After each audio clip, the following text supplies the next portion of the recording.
Well, I do think, I believe it was Stephen's point earlier, on the level of staffing, yes, meetings are being had. That's fantastic. That's a really, really low bar.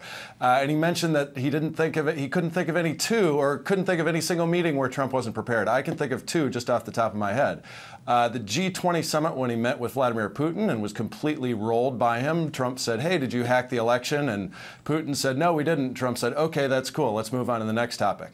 If I were Russian intelligence services, I would have counseled Putin to do exactly that, to deny everything, and then try and get Trump alone. And Trump willingly went up to Putin at dinner later that evening. And then previously, I believe it was in March, when Trump had meetings with Sergei Lavrov, the Russian prime minister, in the White House, and he just went ahead and divulged classified information. Like, that is betraying the national interest of the United States of America. And it's completely shameful that our president would act in that kind of way and willingly go into extremely important bilateral meetings so unprepared.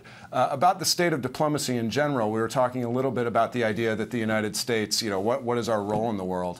I can point to a lot of examples where we've seen the United States willingly withdraw under the Trump administration, whether it's trying to beat up on our NATO allies. The cornerstone of his campaign was building a physical wall to remove the United States from the world, to withdraw from the Paris Accord, to outsource our North Korea policy to China, to say that we're going to withdraw from trade agreements like NAFTA. The State Department is talking about cutting human rights and democracy promotion as cornerstones of their mission. The State Department proposed to slash a third of his budget. I mean, I can go on. This is pretty stark stuff and pretty consequential, because it makes the world a less stable place, and it ultimately makes the United States less secure.